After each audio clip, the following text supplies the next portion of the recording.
Hamm is part of the Wirtgen Group of Germany, and NZG have made two versions of the Hamm GRW 280 rubber-wheeled road roller. Model 832 is a version with an enclosed cab, and Model 8321 is an open cab with a rollover protection structure. In this review we'll look at both versions of the model. The models come in boxes which are almost identical, and we'll start by having a look at the ROPS version. The outside of the box has just a few details about the real machine, and inside the model is contained in a pair of polystyrene trays. There's a small leaflet which describes the very minor amount of assembly that's needed, and underneath there's a bag of just a couple of parts, and the model's wrapped in nice tissue paper and just pulls out the box quite easily. Once the parts are out of the box, it's worth having a look in the plastic bag that's supplied.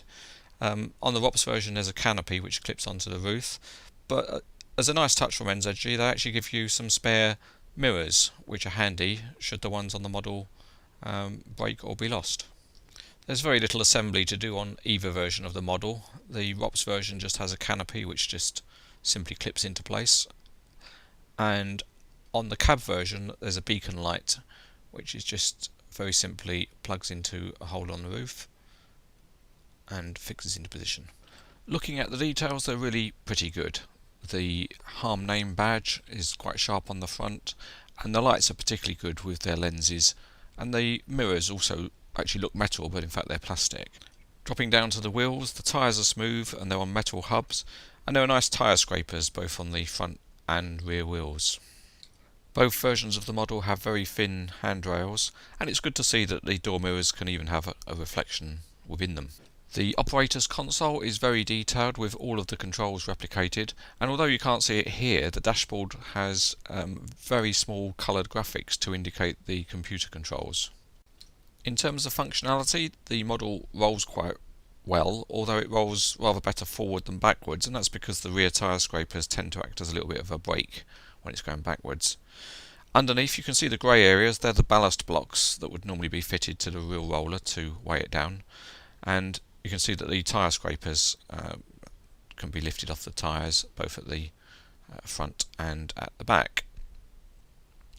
Now the front wheels steer quite well, and you can get a reasonable angle with the steering mechanism, and they roll quite well when they're steered.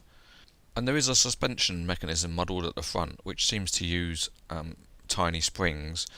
Although it's not very springy, you can pull the wheels down a little bit and reset them, but it's not really a springing motion as you'd expect from suspension. There's an interesting feature which is accessible on the ROPS version. So if we take the canopy off, you can see that the operator's console has a full range of movement. It can slide from side to side so the operator can get a better view of what's going on, and it can also rotate around. This feature can't be accessed on the cab version, and NZG seems to have fixed the console in place so that it doesn't rattle around inside the model. One last feature is the opening engine cover, which opens wide to reveal the Deutz engine, which is very nicely detailed with different coloured pipes and components, and the cover shuts smoothly up. Models of Wirtgen Group machines always seem to be good, and they obviously ask for high standards from their model makers, and these are no exceptions. NZG have produced a nice pair of models which are highly recommended.